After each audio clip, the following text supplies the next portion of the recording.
I was in Washington Square Park the night before, and this enormous man approached me and asked me if I wanted to hit the pipe. When you say you remembered the hand slammed in doors, you remember your mother slamming your fingers in the door. Yes. You spoke about it in the film like you had told the story that it was you, but it wasn't. I thought it was me that did it. I was blaming myself for that. I blamed myself for putting my hand in that light socket. It's very painful to My hear. fault. Had you been in recovery prior to that? Yeah, I had lots of recovery, periods of recovery. My first was 5 years and 7 months, and that ended when my sponsee decapitated himself with a .357 Magnum. Oh my God. So he kills himself. Yes. When's the first time you got on stage?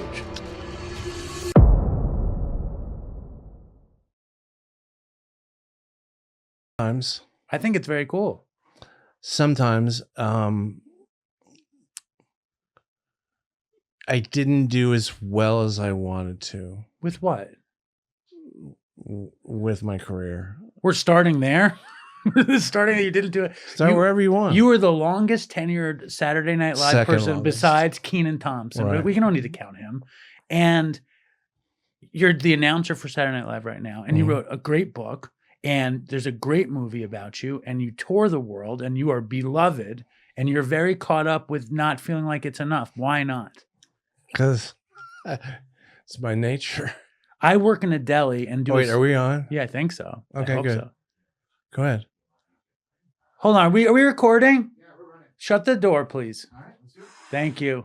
Can't have people murmuring. I can't handle that kind of stuff. Yeah, I've heard some pretty lofty individuals talk about how they're driven crazy by distractions, that you can't distract from the words. Everything around the words has to complement the words, like as if in a play, as if, in theater. There was an instance that I saw during my career where we were doing a scene, and this woman was playing a Southern belle, and of course the Southern belles had a thing about cleavage, and the director, who I won't mention, maybe doesn't want to be mentioned, he's a very successful director, came out and said, nothing can distract from the joke, man. Was it Mike Nichols? Women want to be you, guys want to do you. People are going to be looking at your boobs. No disrespect, just a little less cleavage. And you I think of the comedy shows I've done over the years, where there were these incredible distractions. So anytime I hear someone that's appreciative of that and adamant about it, it's pretty cool. Those fucking distractions, man. You don't like the distractions. Well, blenders whirring, glasses tinkling, plates being sloughed in bus pans, people walking in front of you. And that's the #1 club in the whole world, the Comedy Cellar. That must be very, very tricky. That place is magical. If it was me, I get so like, there's no other place in the world where I would allow bus pans with dishes clanking. Except the Cellar. Except the Cellar. What makes the Cellar so magical for you? I just can't say. It's not a large room, maybe 150. I know that, at least in my mind, it becomes magical when I think about my first apartment in New York was just a few feet from the door of the Comedy Cellar. And I remember those days sitting on the steps thinking to myself, am I ever going to amount to anything? Just a few feet from the door of the cellar. And to be on stage at that time with a Chappelle, a Jon Stewart, with a Sarah Silverman, with a Dave Attell, with a Ray Romano, with a Jerry Seinfeld, with a Robin Williams, be out there with them. That, for a kid who dreamed of something like this, was magical. It's so cool. I'm reading Miles Davis's autobiography, and he's talking about this club in Harlem called Mitten's Playhouse, where all of the great jazz players played in the 50s. And he said it's 120 people that could fit in that room. Mhm. And it's the greatest jazz music that was ever made. And only 120 people could see it. And I'm like, that is such a bizarre thing, but it sounds like The Cellar is exactly the same thing. It is, and even if you're watching from the door, which there are certain comics you want to go check out. If you're upstairs eating and they're on, so you're gonna check out their set, and you just lean against the wall in the doorway entrance to the club.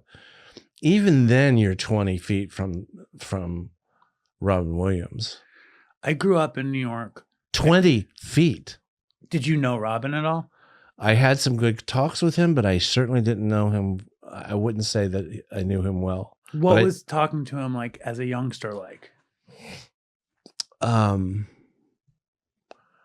Just one of those weird things, after I got Saturday Night Live, suddenly people showed up in my world that were in my world would show up sooner or later. Everyone that you ever thought of was going to show up in your world, having Mick Jagger take a part from me because he thought he had an impression of the guy, and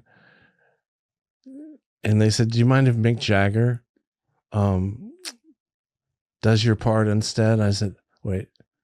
Who did he do? I think it's Karl Lagerfeld. Karl Lagerfeld? I think so. Mick Jagger really tries to be funny. He always wants to be funny. They all do. Who are the funny ones that aren't supposed to be funny? Paul Simon, right? He's funny. Is he not funny? John Mayer. Mayer's funny. He is funny. But Mayer is also so meticulous. He would do sets at the Cellar or in the Cafe Wah next door. He was a monster star, and they would let him go on stage for a few minutes. Of course they would. He had stand-up, Mayer? He was working on stand-up, so I assume he had some, but I know during the times I saw him on stage, he was quite funny. Mayer was really funny on Chappelle's show. Mm-hmm. Really funny on that show. I love but it's rare, right? You tell me, like, to be a comic, you're going to be funny, and maybe you can be a dramatic actor, and maybe you can be a musician, but to be a musician, how often does it really translate to comedy? As a comic, and how much do you guys look down on musicians who try to be funny, or do you not? No, I would look down on anyone who was trying to be funny. I did stand up. It's too hard. I did stand up twice. One time was really good, and I was prepared. Wait, your first set was strong? I did it twice. One time it was good, and one time it was really bad. And the reason it was bad is because people were in the room distracting me. And I thought it would be funny if I yelled at them, and it wasn't funny. No, once the audience knows you hate them, the night's over. It's the end of the show. Like, once they can feel your revulsion, that you're dumbstruck with revulsion. That you hate them, they hate you. That you hate them, and you hate this show, and you feel bad about doing this show. I got to tell you, it hasn't been 3 weeks where I feel the worst show that I've ever done. It was my worst experience doing a show. Why? There were peculiar circumstances which led to this show I was supposed to do for the Hall of Fame. And the show was placed outdoors. Now, they have a theater, but someone placed it outdoors. Which, if you told me it was going to be an outdoor show, you couldn't pay me enough. Like, I've done my share of them. I've suffered through them with the sound escaping, and the whoo whoo whoo in the forest nearby, and the cars driving past. Yes. Whoo, whoo. You know what I'm saying? And night sounds, whole bunch of night sounds. But here's the kicker: this was outdoors. Right by LaGuardia Airport. Oh my God! I want you to think about that for a minute. Did you see how I sort of perked up and got a little, galvanized about distractions? How about a jumbo 747? Horrible.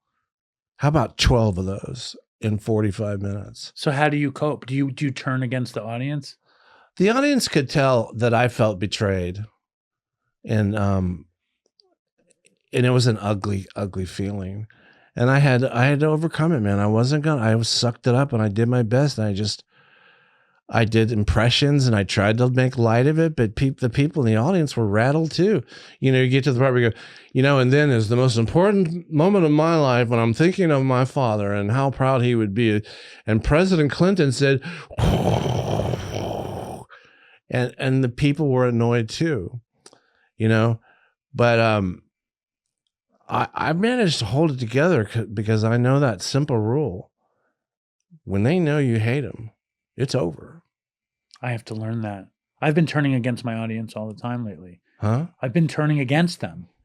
Even on my podcast, I've been turning against them. We just did an event and a lot of the main audience folk didn't come. And I told them they're out now. They shouldn't listen to the show because they didn't come to our event. Let me pivot real quickly. When do you think you knew you were an alcoholic? Oh. Fuck that question. When's the first time you drank? I was 14 and some of the neighborhood toughs had pilfered a 6-pack of Busch beer, and we sat down there in the ditch underneath the paper trees and the magnolias. A real southern, you know, it was a real southerny. When I say magnolias, I think it's the South. And Australian pines. It was surreal. And I'm sitting down here by this little stream, and I drank the 2 Busch beers. I drank them both, and you know, never been able to recapture that. What that first 2 beers was like. It was as if the whole world had been black and white, and now it was color. And people liked me, and I was a good person. And hey, I wasn't a bad baseball player at all. In fact, I was pretty good, you know. In the documentary about you, you describe the time you hit the line drive. Is it line or lime? Line drive? Line. Thank you. Not lime. I've always thought it was a lime ball drive. hit on a line, Yeah. as if Listen, I'm not a baseball player. Okay. A line drive, you hit off this guy, and you got a 2-run homer, I think. No, it was a double. I hit 2 doubles in one game off an impossibly talented pitcher. What was his name again? C.P. Yarborough. C.P. Yarborough. And you said that was the moment, but now it might be the Busch beer moment. I don't know. They're pretty close. You know, when I was, I don't know, one day, you know, I played so much baseball that one day I discovered that I had a pretty good talent for guessing what the next pitch was going to be. And it was, you know, it was pretty sound radar. And with this magnificent pitcher who I could never have hit this guy, I guessed curveball on 2 occasions. And you guessed right. And I guessed right. You know, how do you prepare for a curveball? Get your friend to take a wiffle ball and throw it at you, and you try to hit it. You know, so I instinctively, with all that wiffle ball practice, hit the curveball, a great curveball, two times. With a curveball, you have to hit it just as it's at its peak. At least that's what happened that day. Now you're a talented baseball player, and you became a very acclaimed comedian. You know, I know you don't feel good about your career, but I feel pretty good to be sitting with you. Okay. So how much practice did you put into baseball, and was comedy a thing when you started playing baseball as a kid? In your mind? Was comedy a thing? Like when you start playing baseball, are you the funny guy on the team? I was. Was it in your mind to be in show business, or were you like, I want to make a run at baseball? No. You know, my friend Larry Laskowski did great impressions, and there were kids at school that did impressions, and I don't know. I would do the coach, or you know, something like that. And it wasn't the first time in my life I'd gotten people to laugh at me by doing impressions. You know, when I was younger, I had that as well. and an instant, a carte blanche, an instant entry into a world that I felt anxiously apart from. Does that make sense? No, explain that, please. I just felt I wasn't part of the world.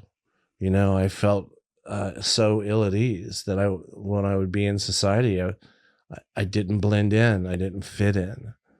And do you think you overcame that with this impressionism? Because I mean, what you're describing is kind of like the core of alcoholism.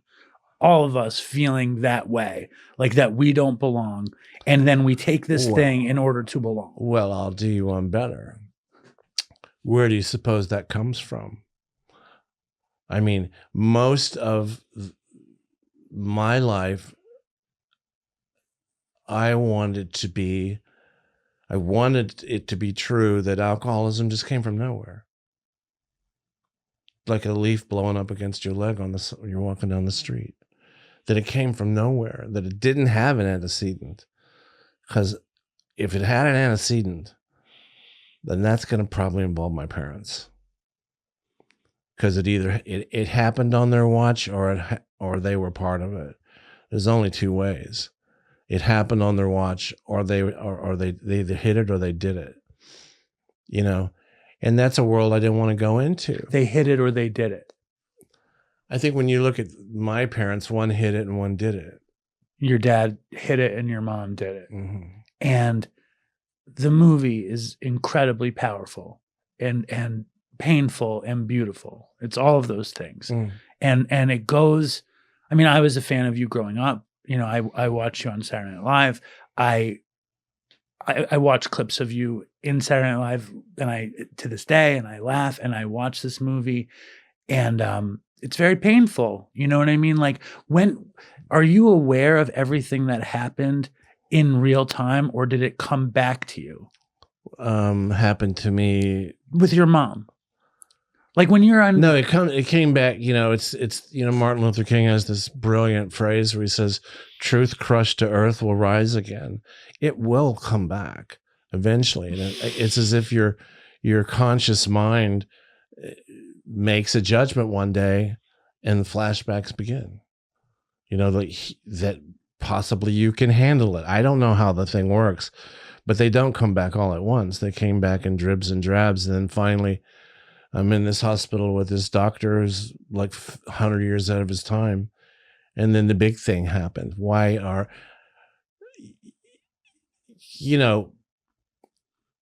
The first thing that happened, when I walked in there, well, you got to remember, I've been to lots of mental institutions. No, I've been to the psych ward a lot, and I'm no stranger to the hospital environment, and I tried a couple of detoxes that didn't take. This guy walks in and he reads off, this is in the movie, I think, isn't it? And he reads off this list of things. Like you're psychotic, you're schizophrenic, sociopathic, neurotic. Yeah. And really none of these things. And he says you're a nut. Because let's face it, you're a nut. You are a nut. Yeah. Let's face it, you're a psychotic, you're borderline personality disorder, you are bipolar, unipolar, but let's face it, you're a nut. Yeah. His jokes disarmed me so that I don't know, if the therapist isn't right for you, it's that kind of therapy is you can get killed by it. I mean, it's the only therapy I've ever heard of that could risk your life. When a guy like that with his intellect, with his giant intellect, digs in and hones in and he's looking for that thing, that's breathtaking. That he already knew. He knew what he was looking for, but how do you find it? Because it's not just that he knew it; he needs you to know it. So how does it come out in you?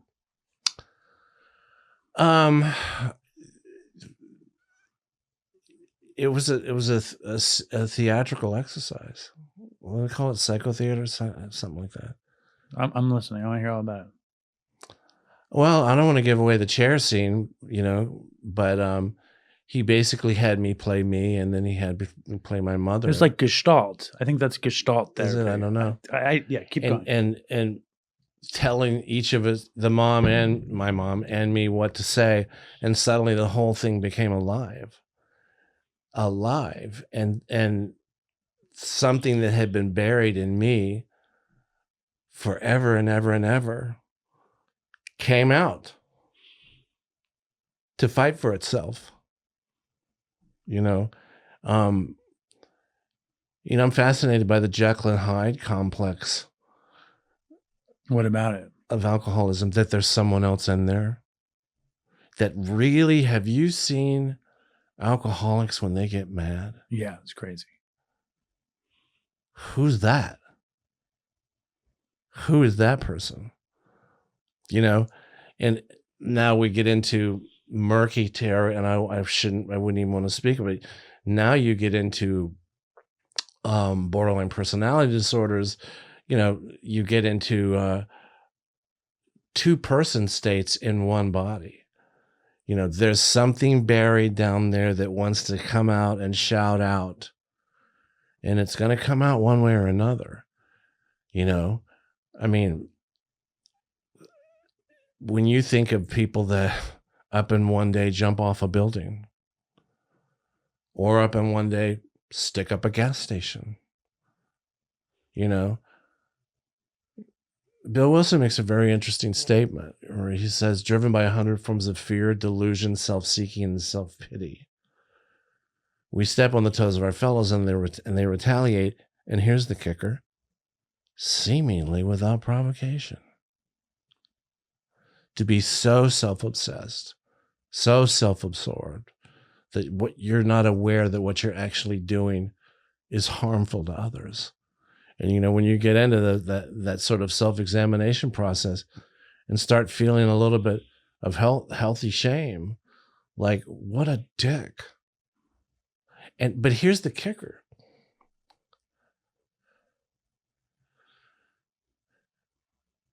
20% of my resentments, and 20%, maybe 30%, but I would say 20 or 30%, were against people who had done stuff to me after I did something to them. Right. It was seemingly not without provocation. It was with provocation. And yet I had no idea that you had done it.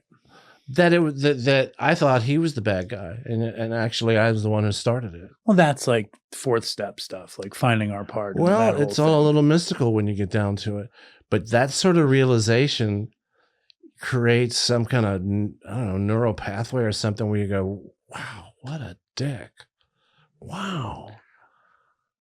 I'm finding that I'm still a dick, and it's bothering me, especially lately. I'm doing things that I wish I didn't do. That are dicky Things that I wish I didn't do. What do you think that is? It's like sometimes you're like, the day's going well. I'm making money. I'm being applauded. My career's out there. I'm a liked person and respected person. But sometimes I gotta act like a dick. I'm lashing out against people that are helping me for out of the goodness of their heart. Like people who are doing shit for me that they don't need to do. And I'm like, that's not good enough. And I'm like getting angry and being a cunt. And I'm on this trip to California. I'm like trying to get it together, to make amends, and to try to be different.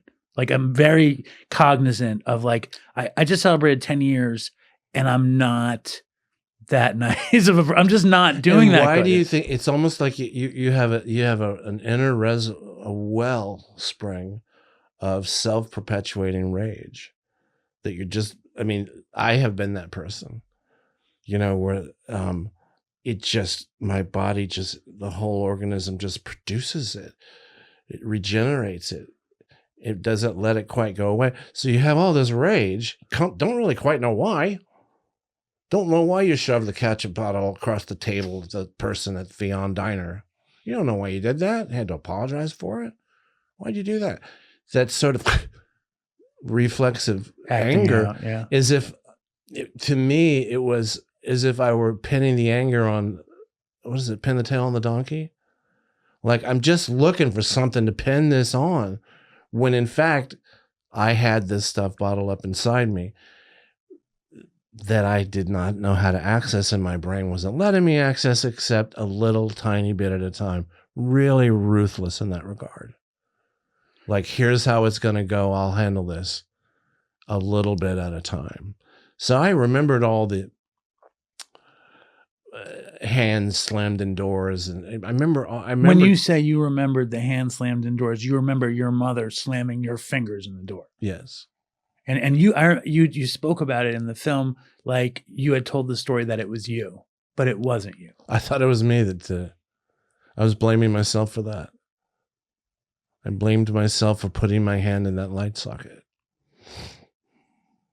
And it's very painful to my hear. fault. And why do you think that is? Why is it painful to hear? And why do you think that our first choice is to blame ourselves? Because how could I be such a no good kid that I deserve this thing? Because I would rather be a bad kid than believe for 1 second that my parents or my mother didn't have my best interest at heart. That's the belief that'll send me to the insane asylum. If I suddenly think she did not love me, she was not a good parent, she was an atrocity, but just for 1 second that my mom doesn't love me, you go up inside your head and never come back. So I'll blame myself. Okay, I was a bad kid. Yeah, I slammed my hand in the door. Yeah, I did that. Yeah, I left myself in the park in Jacksonville. I did that. It's all the peculiar thing, because your brain won't let you think something that'll send you to the loony bin. It protects you. I'm talking about forever. A thought can occur to you and suddenly you're the guy in the dog park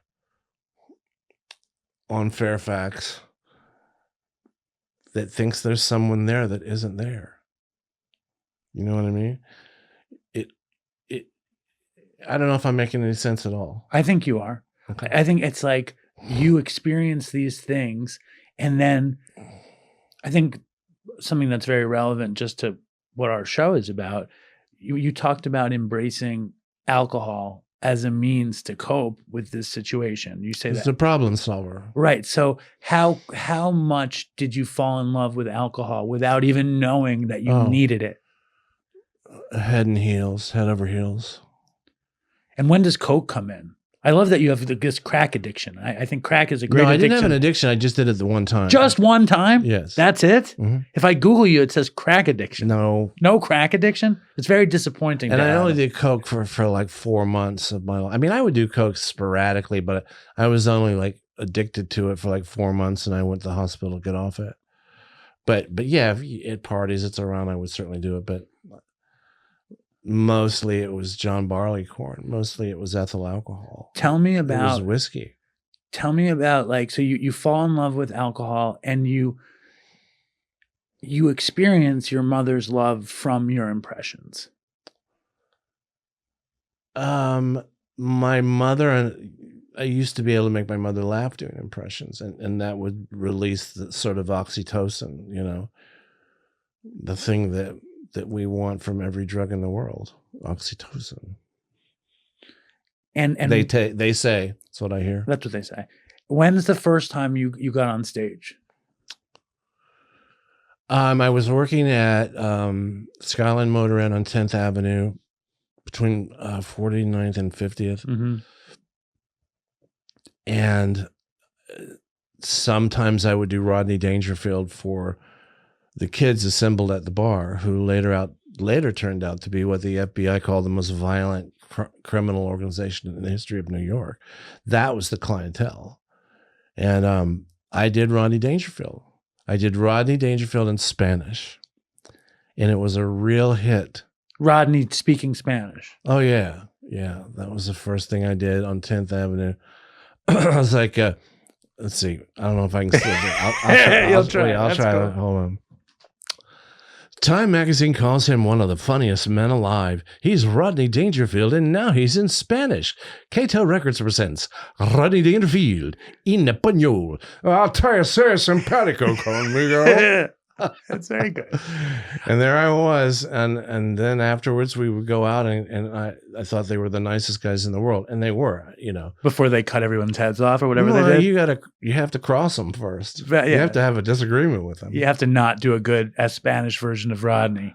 Sea simpático conmigo. I had the joy of having Jackie Martling on the show a couple times, Mhm. and he took me down the Rodney Dangerfield well. Like, he was touring with Rodney, and Torn? yeah, he was like Rodney's joke writer for a second. Or do you think that's not true? I believe it was probably true, but it's also true that, you know, for the first 15 or 20 years of Rodney's career, he's one of the great joke writers in history. But Jackie Martling was a great joke writer. Yeah, He's really great. And a sweet, sweet, sweet man. Yeah, you'd be honored to have that cat in your camp. Oh yeah, I recorded with him a few times over the years, and he's not one of us. Like, or he doesn't have a program, you know. But he actually stopped drinking. He stopped drinking. We went to record with him in Melville, and he stopped drinking, but he didn't want to talk program. And at the end of the whole thing, he took us up to his attic to show us where he's curing his weed. And then he offered us bud, which was fantastic. Yeah, it's a funny thing because alcoholism, you know, I mean, the sort of, you know, giving up alcohol ended up being like Dracula giving up blood. You know, he's like, you know, I can do it, but I mean, well, I guess I'll just turn it over. What do you, no blood? It became that. And then whatever my trauma was and whatever ethyl alcohol was became kissing cousins. I mean, you could talk for 3 hours on the limbic system and what happens when people get triggered when you actually time travel. You're so upset. You're back in the original place when you were 4 years old, but you're 33 or 52 or 5. You know what I mean? You're talking about these very visceral flashbacks that you had. Yeah. And you're another play. You're in two realities at once. And this traumatic experience can be misseen as this multiple personality disorder when it's just your brain trying to accept what happened to it. Trying to bring it all to the surface and have it dealt with. You know, it's like Mother Nature doesn't leave stuff undone that often unless it abandons the project. It's really weird. These things keep coming to the surface. I keep trying to figure out. I've been to all these doctors over 30. They don't know what's wrong with me until I meet this one guy. Did you ever see the movie Magnolia? Mm-hmm. You know what they say in Magnolia? They say, just because you're done with the past doesn't mean the past is done with you. Yeah, it's coming back. It's coming back. What's coming back? The anger. It comes back and has to be dealt with again. And now, if I'm not going to drink, you know, it gets really funky. How do I deal with it? How do you? Like, what do you have, like, tools? Like, I mean, the thing that I know what my sponsor would tell you to do is pray that, I mean, your mother's gone. I don't know what to do with the resentment against somebody who's gone. What do they tell you to do with the resentment with somebody who's gone? You have to write about it. You have to really figure out what that resentment is, exactly what it is. You know, my resentment was, how come I didn't mean more to you? It's a deep resentment. It's hard for it to go away. And the funny thing is, when you throw the alcohol into the mix, the alcohol is like, you know, I'm over here. Meaning, I can help you. I can help. I'm here for you. It's like Ed Gein. I can help. I'm here. I'm here for you. I can make this better. I can be your girlfriend. Right? Did you see Ed Gein? I didn't. Oh. What is that? Oh, it's called Monster, the Ed Gein story. Oh, I think I did see it. No, it's just recent. Then I didn't see it. Yeah.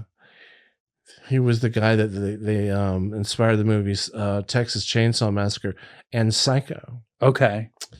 He was that guy. He was the guy that I don't want to spoil it for you, but he did stuff that others have never done before or since in terms of creep factor. Just I don't want to spoil it for you. Okay. But I will say this. It's incredibly well done and is disturbing. Learning about Ed Gein was so disturbing, you know, and it's so incredibly well pictured. The story is so incredibly well told of this guy that did this stuff and why. That's the brilliance of the piece. Why? And why? Well, does it make you think that you should have been a murderer and killed 1 million people or something? Well, I had this housekeeper named Murtis who loved me. Yes. And so the doctor said, that's the reason why you're not Son of Sam. Thank God for Murtis. And your book is called God, if you're not up there, I'm fucked. So what does that mean? God, if you're not up there, I'm fucked. I'm in jail in the Caribbean. No one can help me now. A lawyer no one can help me. They are really adamant about people who come down here and fuck around with drugs. I can't get help. There's no lawyer, nothing human can get me out of this thing. So God, if you're not up there and you're not paying attention, just saying, I know I don't pray much. And I don't even know if I'm praying now. But if you're not up there, I'm fucked. Are you praying now? Huh? Do you pray these days? I don't know how. I say some of the popular prayers. What do you say? What other popular prayers? The 11-step prayer and the 3rd-step prayer. What's the 11-step prayer? Is that the St. Francis? Yeah. That's the best one. It is good. It is really good. I don't know why. Somehow I get some comfort from that. That's the best prayer ever. But, you know, I saw that on the wall of the crack house. That was the thing that freaked me out and got me to leave. Hold on, though. Where's the crack house? Where is the crack house? Crack house is on 137th Street. And who brought you there? I was in Washington Square Park the night before, and this enormous man approached me and asked me if I wanted to hit the pipe. And I was drinking Jaeger at the time. I was knee deep into a pint of Jaeger, and I thought, yeah. And didn't know exactly what that meant, but sure, I'm down.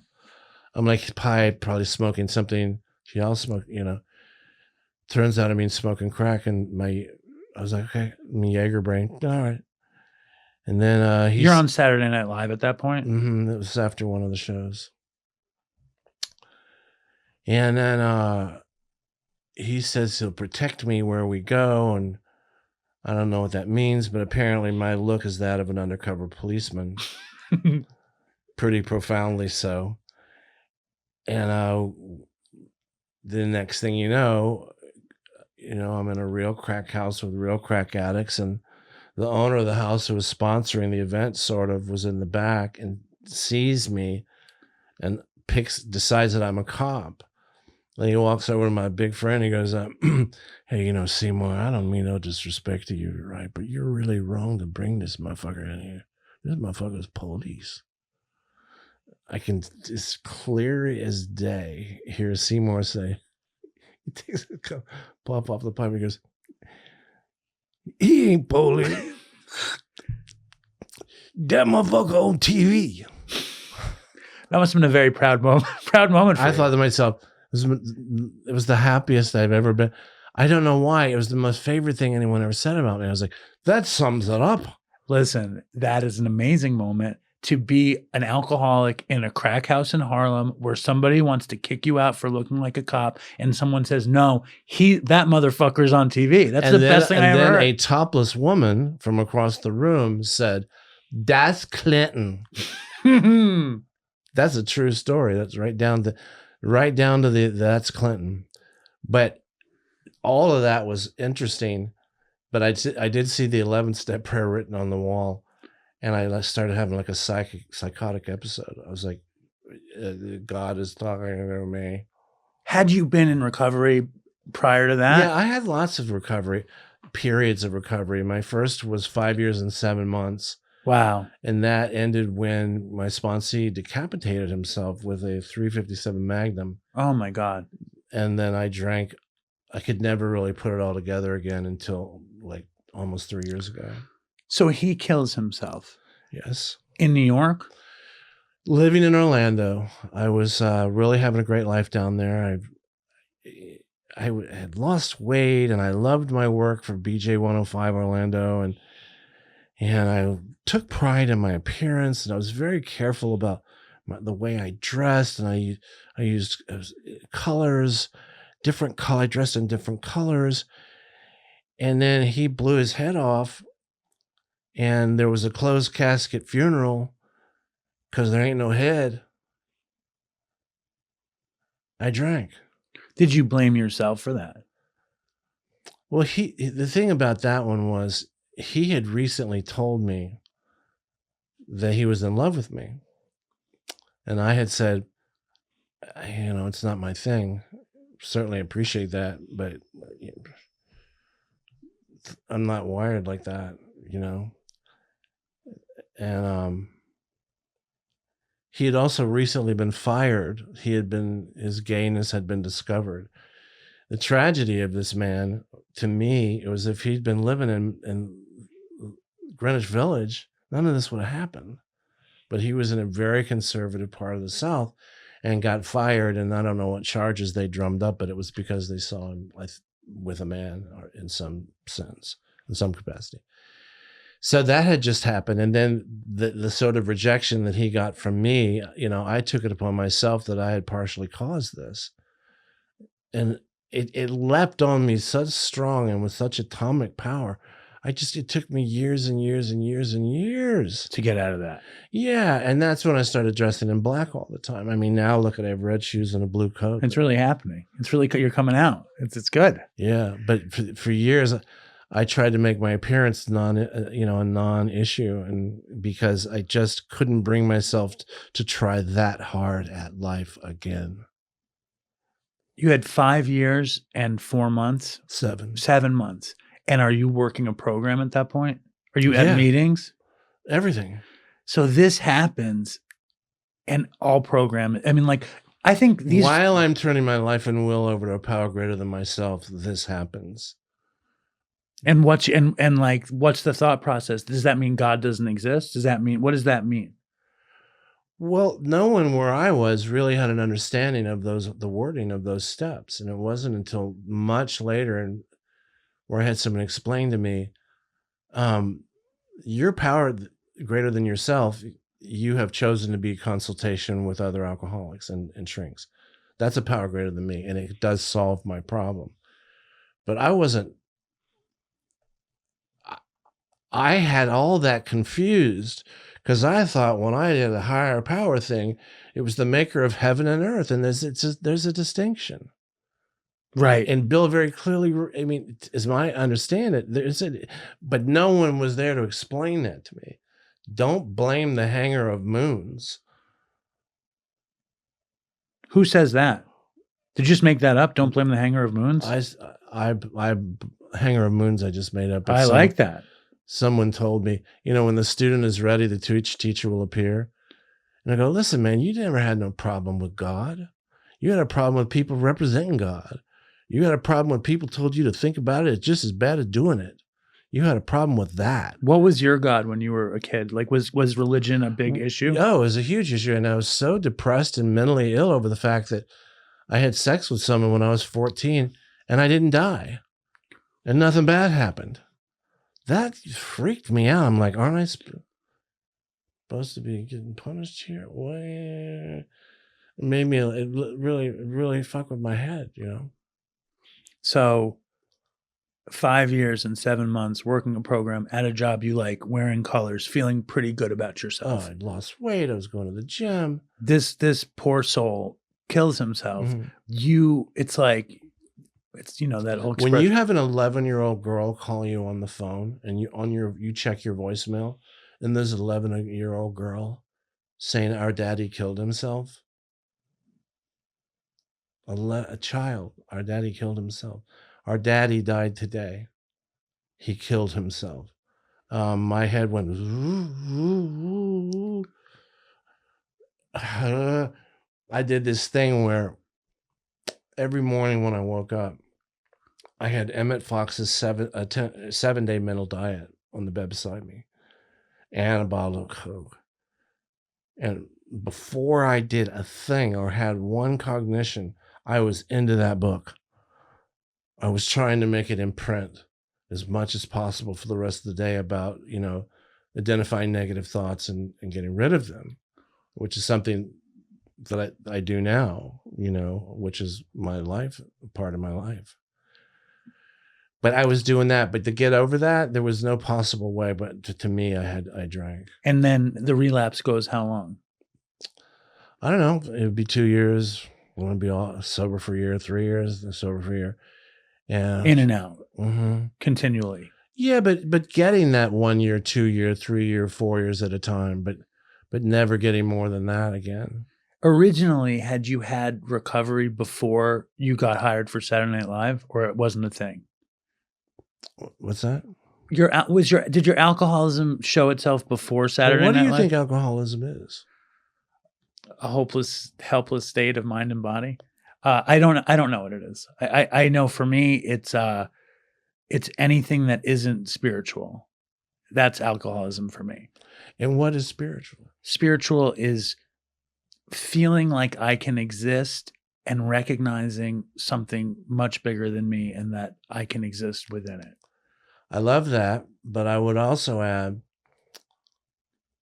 a spiritual experience as opposed to a chemical experience is I have found a way to deal with my stress and find comfort when I can go to a meeting and 60 minutes later, I feel different than when it started. I've had a psychic change. The confusion to me was I thought you had them only one time. Right. And then you're covered. Turns out you need it just about every day. You need it more than that, many times a day. For me, I need it many times a day or I'm fucked. But when you get on Saturday Night Live, was this a thing? Like when you're like a kid, I mean, you're 33 when you got on Saturday Night Live? It was up and around there. You're a young man. And the world, it's very exciting. And you're very good at what you do. And they recognize you and they hire you. And you're on the greatest comedy platform on earth. Mm. Does the drinking kick in then? Are you what's happening? Explain it to me. I would drink during the week, but I didn't drink on game day. I didn't drink when I was trying to wield a baseball bat and hit a fastball. I mean, I might be crazy, but I'm not stupid, or I might be stupid, but I'm not crazy. You protected the craft. When you consider the danger element in that building, I wouldn't fly a spacecraft. I wouldn't fly the space shuttle drunk, and I goddamn sure wouldn't walk out in front of 40 countries and the president of the United States and every producer in Hollywood drunk. No, I ain't saying that after the show I didn't get into it. After the show I did, but man, I wouldn't show up over there. I just don't know. I don't see how it's possible. When I talked to John Bucati about you coming on the show, he was like, just make it nice and easy for him. He goes, just make it funny and fun and have him tell some stories that make him happy, because he was scared I was going to make you unhappy. Man, I've had too much therapy to have my day ruined by a talk like this. No, you're making my day, to be honest with you. I'm loving what I'm hearing and I'm learning a lot. Can you tell me though about what it is to be whatever age you were and to become like the darling of this institution? I made an observation pretty shortly after I joined Saturday Night Live that I really wasn't going to be able to comprehend this any more than I could comprehend the moon. Okay. That I really couldn't give spatial context, critical thing. Like when you're looking at the moon, trying to really compliment it, your brain stops. I mean, you're in a room and you're standing there and you're like, is that Paul McCartney? And Paul McCartney's standing there.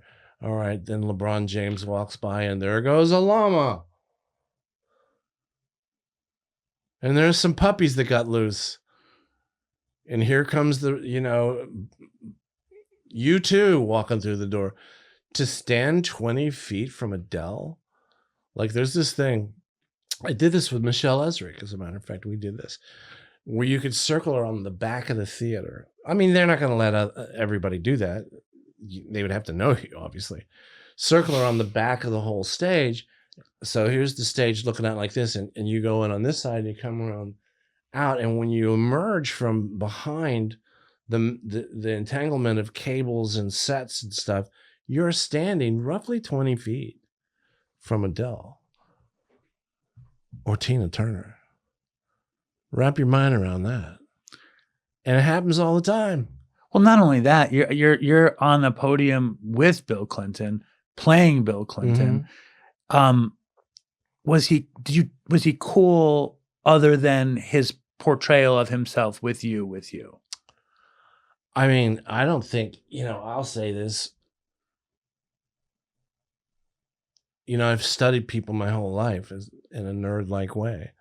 I was figuring out vowel and consonant substitutions for Porky Pig and Popeye scat singing young. So I really have studied people. And in college, I had an independent study credit, and I studied what is charisma. I really studied people a lot. The way they walk and talk. Not so much what they say. I'm not a political writer, but how they do it. You know what I mean? And after the first meeting with Clinton, it was really easy for me to decide. I mean, I didn't even have to think about it, that I'd never met anyone like this. I'd not had an experience with this kind of creature before. Massive intelligence, massive charisma, bizarre charisma. Like whether you hate him or love him, Trump has bizarre charisma. That cat can move a person. You know what I mean? Like sitting in Trump's office, with Steve Higgins, who's partners with Jimmy Fallon every night on The Tonight Show and also executive producer, doesn't know. We were sitting in his office. Trump's. Yeah. And I remember saying to Steve when I left, it's like, I'm pretty sure he's a genius. I'm not sure at what. Yeah. And I didn't mean that in a funny way. I mean, the guy's got that I was talking to Scott Jennings, the CNN analyst, the conservative analyst for CNN. This is like 2 months ago. And he told me that I told him that Trump was a genius empath. And I don't remember saying that, but I remember thinking that. Stuff like that guy can look right through you, man. It don't take long for him to figure out the thing he can say to you to get you. That's going to change you. Right. It's going to change you. When you think of him debating 19 seasoned Republicans and reducing them to rubble, giving them nicknames, putting that thought in their head. Right. Undoing their whole life with a look suddenly, and a word. Suddenly there's someone threw marbles on the rink and Mike Tyson can't get his footing. Throwing Jeb Bush off by calling him low energy. Throwing Marco Rubio by calling him Little Marco, Sleepy Joe. Sleepy Joe. Oh. And it's all very comic based too. What is the guy's name? John Kasich? Which guy? That he was running for president. Maybe. I don't know. Calling him 0 for 39 Kasich. Well, he had, or calling Adam Schiff, like pencil neck. Those kinds of things that he can figure it out. Well, he's from Queens. It's straight up Queen, like a dick from Queens shit. But let's not just discard him entirely. I'm not. This guy's perception, his ability to see a few sentences ahead, if not more. I mean, it's almost, I don't know. It's almost prestidigitation, the jams that he gets out of. What I would tell Steve Higgins was, he's a genius at walking in the rain without getting wet. Right. Walking between the raindrops, he sees through people, and he sees through me. And I remember him staring at me one day, just looking at me like this, and I knew he was getting his read, like the Terminator does when it lands, and he was getting the read on me. And he was always very kind to me. And he, my Democratic friends don't like me to tell this story, but he came earlier and stayed later than anyone that I'd seen when he hosted. Like, he put more time into it than anyone that I've ever seen. He was talking to everybody. I mean, the key grips, hair, makeup, wardrobe, anyone that would engage in a discussion with him, he was talking with them. And I asked him about that, and we were going to do Regis and Kelly, and we were sitting on the set between takes, and I was like, "You're really putting the time in here." And he said, "Well, listen, I can't act. So how am I going to pull this off? I believe I can find an answer. And that's what I'm looking for. How does a non-actor walk out there and kill it?" You know what I mean? And he had this great perception that, and this is dull, so you might want to tune out, but the more honest, what's most personal is most real. The more you feel it or appear to feel it, the funnier the thing is. And nothing is funnier than spontaneous. Like someone flubs their line, or to go off script briefly.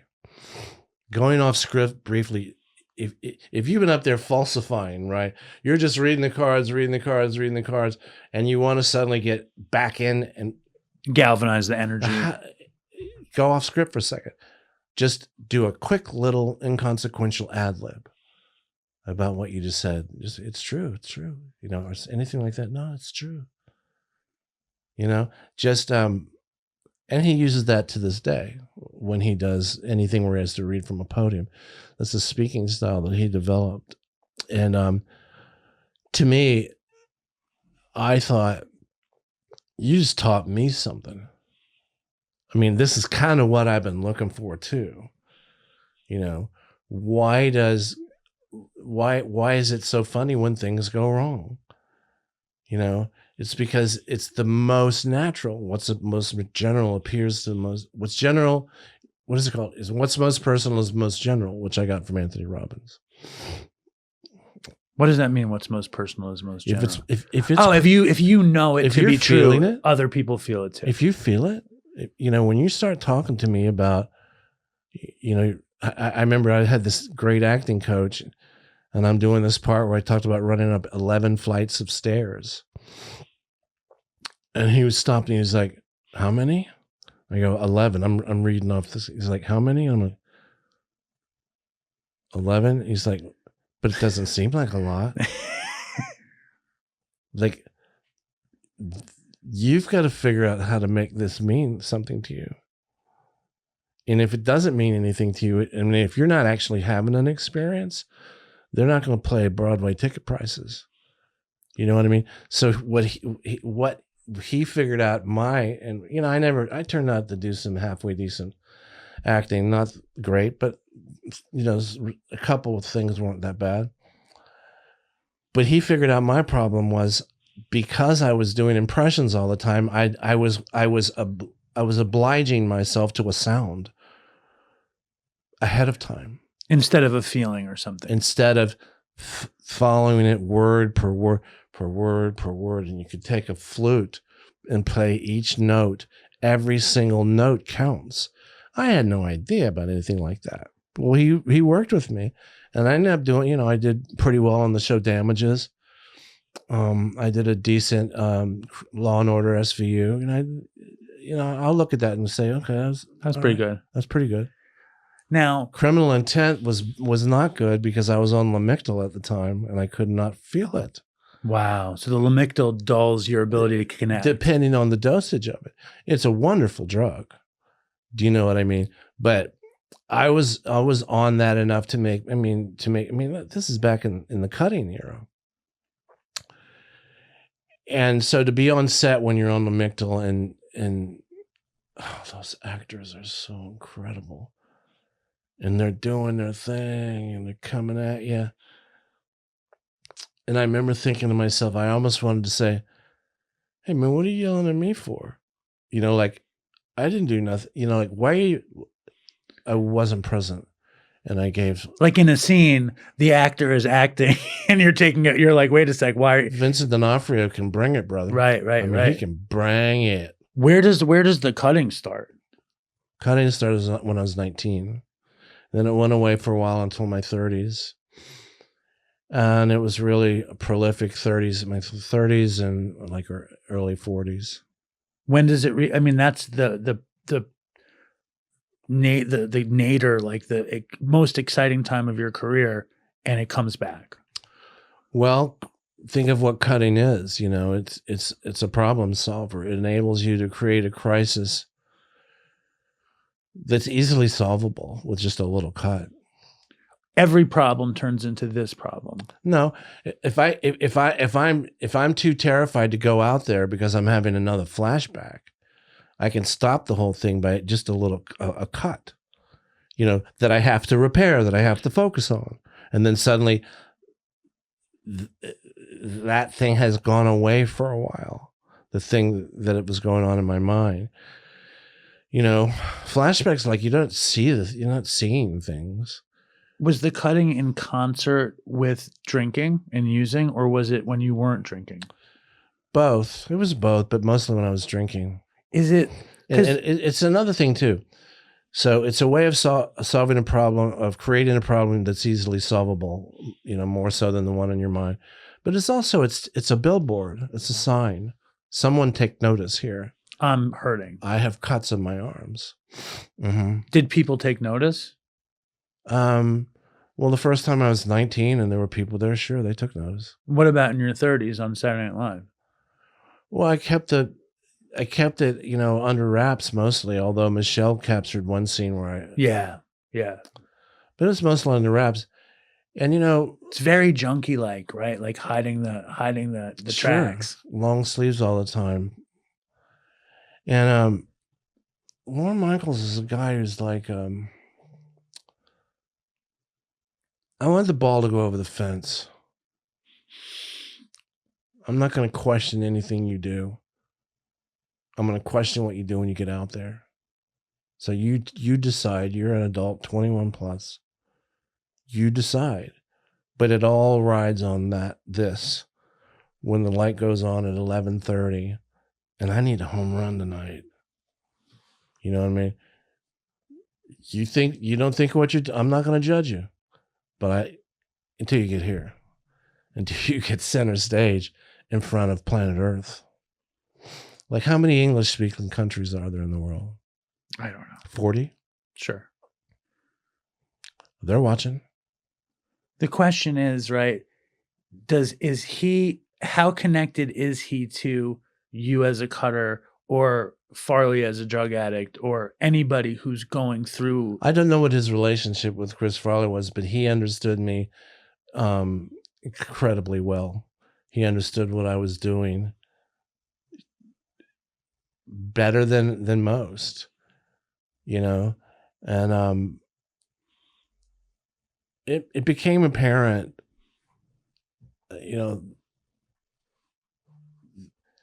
that help was available and you can take the time to do it. Because I've made the judgment that you're on the edge. Which judgment? The judgment that you need outside help. So in that situation, did you say, yes, fucking help me? I didn't speak to him directly about it, but it was communicated to me through back channels that and I went and I did Hazleton and I flew home on a Friday, and Saturday night I did the cold open.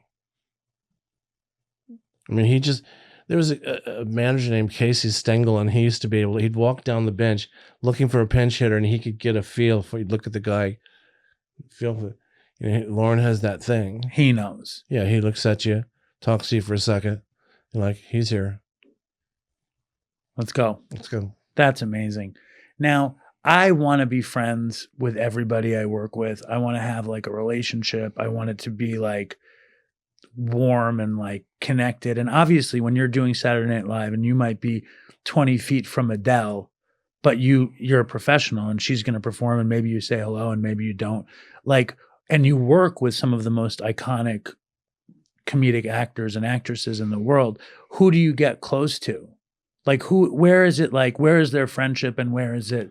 I think there might be what you call professional friendships, but it's never not a business. And you should really keep that in mind. I believe it was the gangster, but it could have been any, back then I was drinking and reading, so it could have been any number of gangsters. But one of them that said, never score a personal victory in a professional situation. And that is perfect for a corporate hive. You know what I mean? You got to keep it together.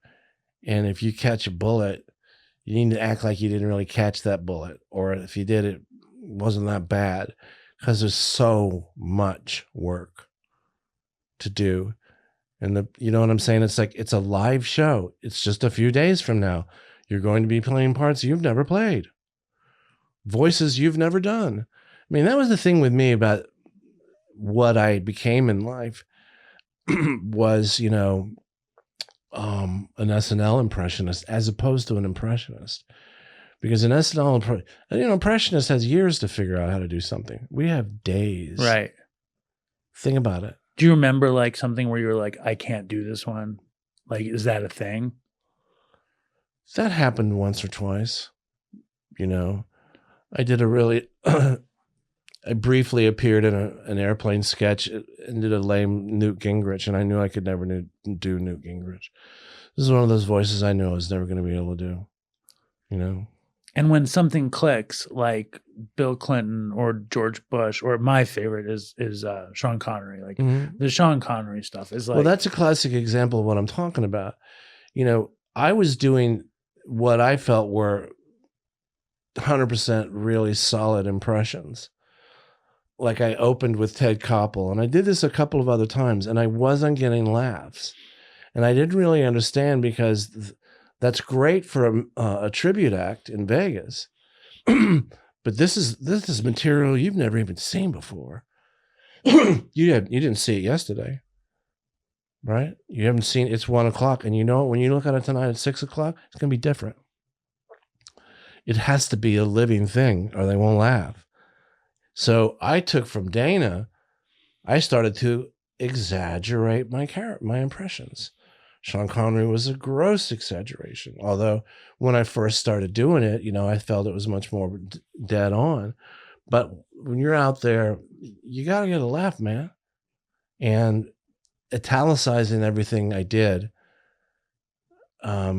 and learning about the caricaturist Hirschfeld, and I had Hirschfeld books, and I'm like, that's what I'm doing. Right. Kate Hepburn doesn't really look like that, but that looks more like Kate Hepburn than Kate Hepburn. Right. That's what you want. So when I did Al Gore, I had done Al Gore 300 times, easy, at the Comedy Cellar, because that's how I figured out my funny angle. I went to the Comedy Cellar and went on stage and played with it.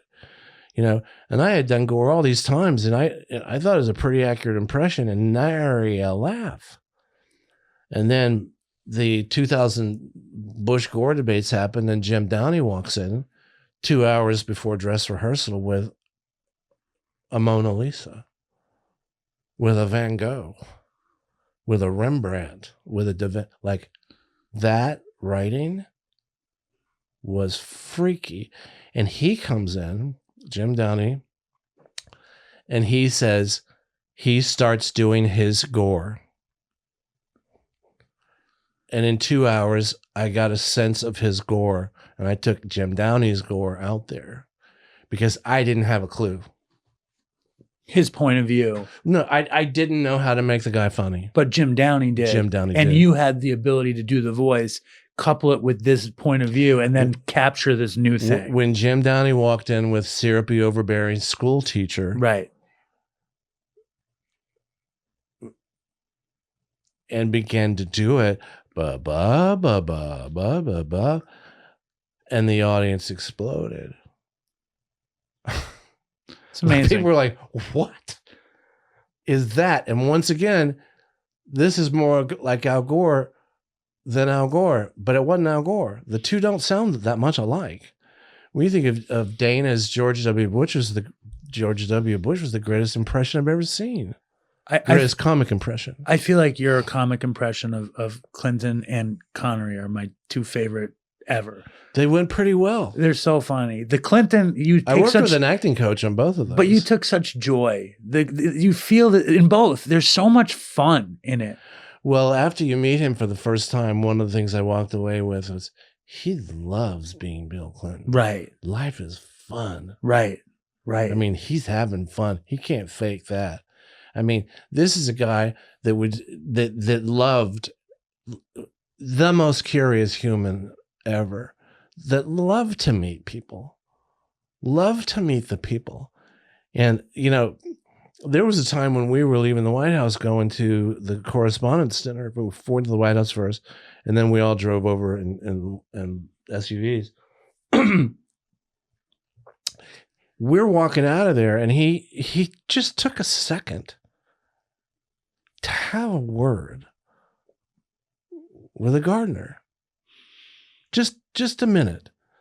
Just a, hey, how you doing?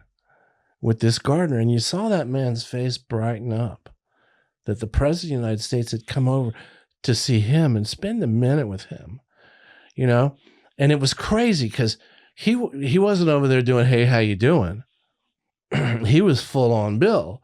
And I don't know exactly what he said, but it was sort of something like a, we cannot wait for a tornado or a fire or a flood, you know, to behave the way we used to behave every day. You know, sort of that, like real good stuff. Yeah. And I remember the guy looking at him like, I have a rake, you know, but it was beautiful. And he lit up, I bet. The guy lit up. Yeah. And I saw Derek Jeter do that to somebody, a young lady that was a big Yankees fan, too shy to approach him. She programmed our computers. I saw him just take just a minute, just a second to brighten that person's world up. It was pretty cool stuff to see. It's like service, right? It's like service. I don't know. It's not? Yeah, sure. Sure. I mean, listen, we can end on this. We have to do one more thing before we end, though. What? We have a little quick game. Very quick. You don't want to play the game. Oh, what is the game? The game is this or that. But I had one more question, too. Can I ask my question, Sure. play the game, and then we'll end? You've given me a lot of time, and this has been very fun. Has it been as fun for you as it is for me? It was really good. All right, good. I interviewed Jay Moore. I've interviewed Hank Azaria many times, and I talk about, does it make them feel less than that their whole, that doing impressions is such a major part of their career, that it's not them, that it's them inhabiting these people, especially as alcoholics, right? This imposter syndrome thing. Does that play a big part? Yeah, I've felt it a lot in my life. And, you know, I've since come to think that impressions were the way God instructed you to be funny, instructed me to be funny. You know, I've come to that conclusion, Yes. but at the time I felt like an imposter, because when I got to New York, all the clubs in the city turned me down twice. I was doing impressions and they didn't want that. They looked down on it like a guitar act or a prop act. And I've since come to think, you know what, those guys are killing. I don't care. Once I really understood just how damn hard the whole thing is, that's the way they do it. That's the way God told them to do it. You know what I'm saying? And you know, the first time I saw Eddie Murphy on Saturday Night Live, I was like, that's true north. Here's a funny impression. That's the thing about those impressions. You got to find the funny. How do you do it? It like I did it, you know, a voice for Universal Studios one time, and I was matching Mercedes McCambridge, and that you can see her sonar blips and then you can see yours, and I was trying to match. And on some of them I actually matched, or came very close to matching. That's not what we're doing here. We're finding something funny. Right. And what does that mean? It means go back to the cellar and try it again. With Clinton, like our staple, our signature thing was I would do, they call it the thumb and lip thing, like that. I never saw him do that. I saw him do this, and occasionally saw him do the thumb up, but doing them together was just an impulse thing at the cellar, and I knew immediately that I'd found a hook. That's awesome. And I also, like 3 years ago, you got sober again. What changed? An experience that I had in the stroke ward. I'm a guy that has had car wrecks, been to jail.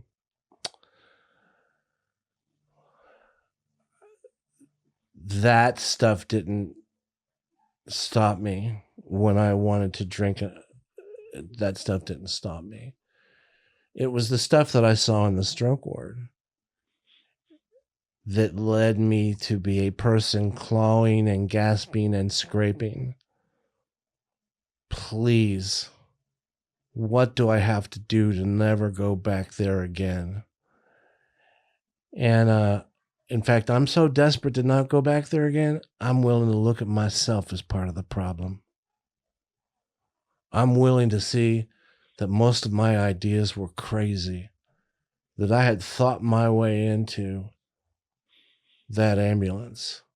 You know what I mean? Yes. And open my mind for the first time and go, is there something else out there besides my stupid ideas? Because I've been running the show and I ran it right into the stroke ward. Is there something else out there? What? Tell me. Anything. Throw it at me. Anything. Oh, you mean the problems arise out of ourselves? Okay. Fine. I'll do it. I'll do it. Yes. I'll go with that. Yes. The problems right? Yeah, because you're half a dick. Okay. Okay.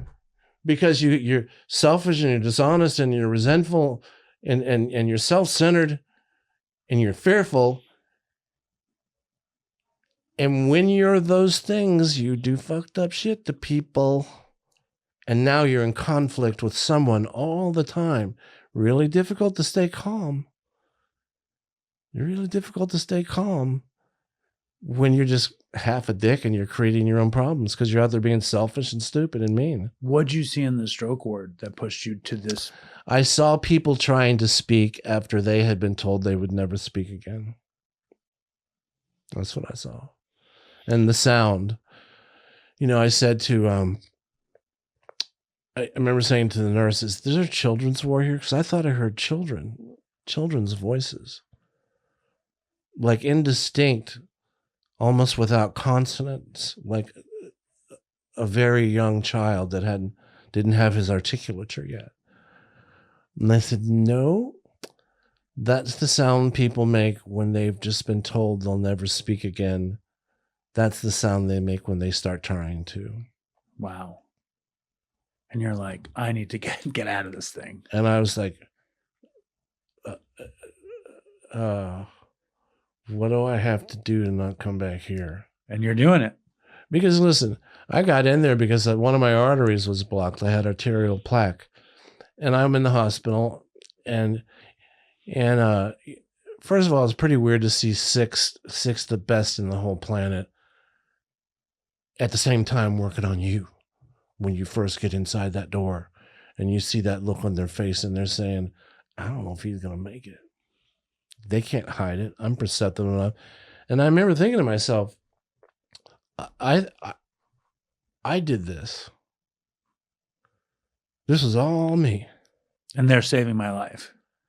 And I don't know if I'm going to survive, but what I want to take off this earth is that I did it. Right. It was me. It's like that Christmas Carol Scrooge moment or whatever. Can I do it over? How do I do it over? If I had a chance. Yes. All right, listen, you've been incredibly generous with me. Can you want to play my stupid game? It's really dumb. How long does it take? 'Cause Quick. I'm not good at this stuff. Yeah, you just pick one or the other. We call it this or that. You ready? Yeah. But then I have to tell you my religion at the end. You can tell me. You want to go to the end? I'll do that at the end. Okay. Louis C.K. or Dave Attell? Just pick one. I don't care. No. You don't want to pick one? You won't play this They're game? both fantastic. You don't pick one? Who gets the edge? No. Okay. Yankees or the Dodgers? Boy. I like the Dodgers, but I love the Yankees. Very good. Beatles or Stones? Shit, I ain't doing that. They're both so incredible. You won't pick anything. Oh, come on. Okay, we're going to go through this. Stones, all right. Coke or booze? Stones. Stones. Okay. Coke or booze? Booze. Clinton or Bush? Clinton. I don't know if you did opiates, but Percocet or oxycodone? Oxy. Kimmel or Fallon? Kimmel or Fallon? Come on, they're both great. Well, that's Pick one. Oh. Ativan or Klonopin? Ativan. Really? I liked Ativan. I didn't do a lot of Ativan, but I liked it. I really liked that drug. Klonopin, I did a shit ton. Daffy or Porky? Porky. Artie or Howard? Stop. You won't pick? No. Okay. New Orleans or New York? That's a toughie. Please. New York. You're going to pick New Orleans over New York? No. I would never take anything over New York. Thank you. Lithium or Depakote? Depakote. Thurman Munson or Rod Carew? Not doing that. Okay. Trauma or alcoholism? They're the same. Very good. Belushi or Aykroyd? Mm-mm. Thai or Vietnamese? That's impossible. Lovitz or Spade? Come on. Crack or meth? You ever did meth? Crack. You ever do meth? I never did meth. I hear it's got something going for it. You're the worst player at this game that's I ever suck, played I this know. game. You're a wonderful person, Darrell Hammond. Thank you so much for I coming on suck the a show. lot. Dude, you were fantastic. I want to end this saying this. You're amazing. Mm. You've had an incredible career. You're a wonderful man. You're very generous with me. And I thank you. How do I respond to that? You say you're welcome. Fat bloat ahoy. Blee. What's your religion? Oh, my religion. I got this from Mary Shelley, the young girl. What was she, 18 when she wrote Frankenstein? I don't know. I believe she was 18 or 19. I never read it. Is it good? Yeah, I mean, All right. it's much more scary than, yeah, it's scarier than Young Frankenstein. Oh, look, it only rocked the planet, Okay. you know, for like how many 100 years? I mean, come on, it's great. So she said, someone asked her something about what her religion was, and she said, to improve myself and to contribute to the happiness of others. Isn't that good? Say it again. Improve myself and to contribute to the happiness of others. It's beautiful. It's good, right? And that's your religion? I'm pretty sure. We're going to call it Shelleyism? Do we have 60 more seconds? Come on. Thank you. 60 more? Yeah. You can cut it out. So Albert Einstein's sitting in a field. I think it's Stein, not Steen. Huh? It's Albert Einstein, not Steen. I said Steen? Yeah. Dopey. What a dope.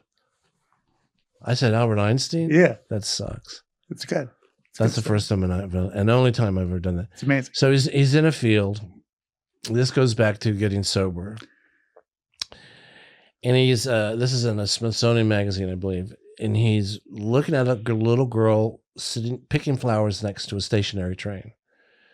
And the thought occurs to him that the same force of gravity keeping the little girl on the ground is also keeping the train on the ground at the same time, but applying vastly different amounts of force.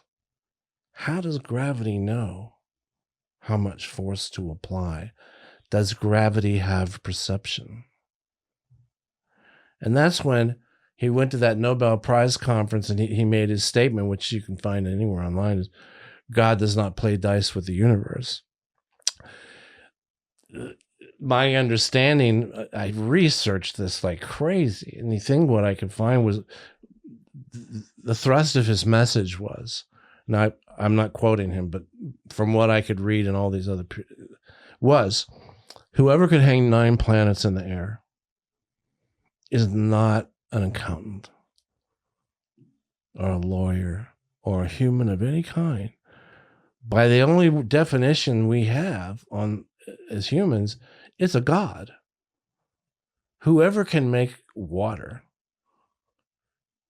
whoever can set the earth rotating on its axis down to the millisecond, a ball of water to the millisecond, and it never makes a mistake. Whoever made that is not a dude or a gal.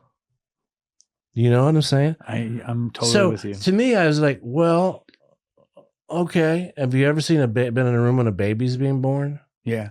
That's freaky, man. Crazy. Whoever came up with that? Crazy. I'm saying you got to be a god. Now, do you pay attention? To me? I don't know. Do you interfere in our worldly affairs? I don't know. If a truck is coming over the hill and there's a mother walking her baby across, you heard this? No. There's a mother with a carriage at the foot of the hill walking the baby across. A truck comes barreling over the hill straight toward the baby and the mom. Should God stop the truck? I don't know. I don't know. It really sucks that in my mind, I'm up there dazzling them on the high wire. But I don't know a lot. I mean, when you really think about it, I'm like, ugh, it's too much. That's the greatest gift of recovery right there, though. Well, I mean, I think just to be okay with not knowing anything. Yeah, not only that, to be able to say, I have tried to help myself long enough. I have run this, I have steered this ship long. Anything, anybody, anything. But going back to the stroke cord. You know what I'm saying? God, that damn thing. So I love it when it says that I'm alcoholic and can't manage my own life. Bingo. All the doors just open. And brother, after they make a cut across your throat, this is weird thing about having your throat cut. I know he's a world-class surgeon saving my life, but he still cut across my throat pretty darn deep. Right. And I can remember that for weeks. I couldn't move just thinking about that because you can still feel it. You know, it didn't feel like my throat was cut. It felt like I was thrown off a building on a pile of bricks. Oh my God. And what do you feel now? Well, I go by the law of threes. Like I read this, Olympic athletes do this. I go by the law of threes. Talking about, I get up, I do cognitive therapy exercises, I do yoga, I meditate, I do a meeting. I make sure that I have some connection with others, some congress, some point during the day, meet with other people, talk to other people, and all of those things. Because I believe connection is the antidote to whatever the hell I am. You know, I do all of that stuff. The law of threes is when you're training for the Olympics, your training is third of the time it's going to be great. You're going to feel great. A third of the time it's going to be okay. It's kind of a drudgery. And a third of the time it's going to suck. So I go by that. I have days that are pretty good. I don't do joy jumps and shit, you know what I'm saying? I'm not jumping up in there, clicking my heels together and shouting Eureka at any time. But when I first approached the idea of God and turn your life and will over to God, that whole thing, before I really understood that they're saying turn your life and will over to power greater than yourself, which I have chosen to be life of consultation and Congress. Did you make that one up? No, I got that from my shrink. I love that. Life of consultation. I really had an inner dialogue, like with God, right? We can end with this. This might be good. I don't know. So stupid. I remember thinking, you know, I would turn my life and will over to you and tell everyone you're the only thing that matters. I can do it. I'm on TV. I could get people to listen.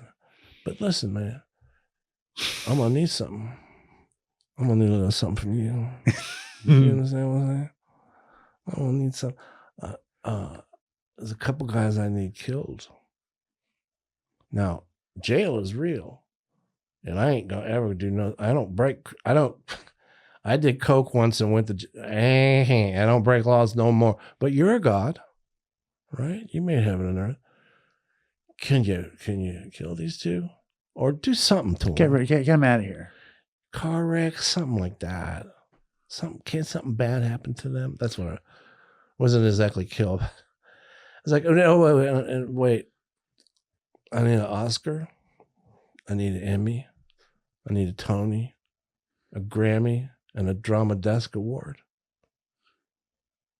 Okay? And then, you know me, we'll work something out. We'll be all right. We'll work something out. If God were speaking, he would have said, okay, listen, I'm not killing nobody. It's ridiculous. Who did you want him to kill? Well, I got fucked over a couple times that I had nothing to do with it. You know? And you know, I think about it. When I think kill him, like I'm thinking just something fucking bad. Look, I hate them so much for doing this to me and robbing me of my dream. Like I had this incredible dream. And I think God would say, of course I'm not going to kill anyone. That's stupid. And you're not going to win any of those awards. But listen, how about if I could put together a situation where you could comprehend the word serenity and know peace? Would you be interested in something like that? Because you want all these things because you're in pursuit of inner peace. You get all these things in your mind, you're going to have peace of mind. You win all these awards and these, but I'm still offering peace of mind. We're just going to go another route. And that's all you're going to get. But that's a decent deal, though. And you also just got into 2 Comedy Hall of Fames. It's not a bad deal. 2 Comedy Hall of Fames? I'm not getting in a fucking Comedy Hall of Fame. Well, listen. I'm not getting any of those things. This is all I have is right here. The one Hall of Fame, though, has got to be unofficial because it was the 50 or so people that appeared on New York Magazine when they put the cover and all of that. Yeah. So I've heard it referred to, figuratively speaking, and I don't mind saying so, that to be included in that group was... It's a great honor. I hate to say it, but yeah. It's a great honor. Incredible honor. Like I remember when we were doing that photo shoot and you're sitting there shooting the breeze and, you know, Garrett Morris and Amy Poehler and Martin Short's doing Robert Kennedy, and like, wow. Okay, maybe all right. Well, maybe I did okay. I think you did okay.